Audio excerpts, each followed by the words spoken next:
అందరికీ నమస్కారం. ఈరోజు చాకలి ఐలమ్మ వర్ధంతి.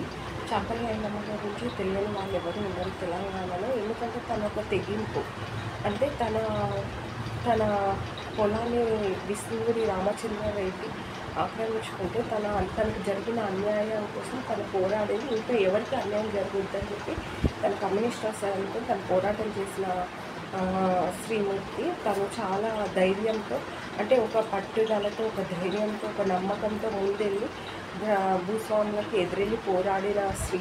తను మనకు ఆదర్శము. అలాగే మన తెలంగాణ బీసీ సమాజం ఒకటి గుర్తుంచుకోవాలి. ఈరోజు మనకు రాజకీయ న్యాయమైన ఆర్థికమైన హక్కులన్నీ ఇంకా మనకు రాలేదు. కాబట్టి మనందరం కూడా మహిళలందరూ, బీసీ సమాజ మహిళలందరూ కంపల్సరీ సావిత్రిబాయి పూలను, చాకలి ఐలమ్మను ఆదర్శంగా తీసుకొని మన హక్కుల కోసం, మన కుటుంబ బాధ్యతల కోసం పోరాడాల్సిన టైం ఆసన్నమైంది. కాబట్టి అందరూ, ప్రతి ఒక్కరూ, ఎందుకంటే రాజకీయ న్యాయమైన ఆర్థిక హక్కులన్నీ ఇంకా అలానే ఉన్నాయి. కాబట్టి బీసీ సమాజం అనేది మేల్కోవాలి. మహిళలు ఇంకా అన్నిట్లలో ముందుండాలి. కాబట్టి మహిళలందరూ ఒక యూనిటీగా ఉండి మన హక్కుల కోసం మనం పోరాటం చేసి మనమైన సామాజిక, రాజకీయ, ఆర్థికమైన హక్కులన్నీ మనం చేసుకోవాలని చెప్పి మనస్ఫూర్తిగా కోరుకుంటున్నాను.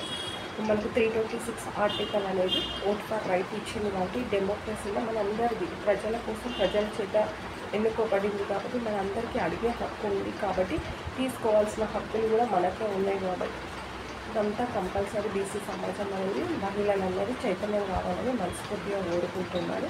బీసీ ఉమెన్ స్టేట్ కన్వీనర్ పేర అలేఖ్య న్యాయవాది.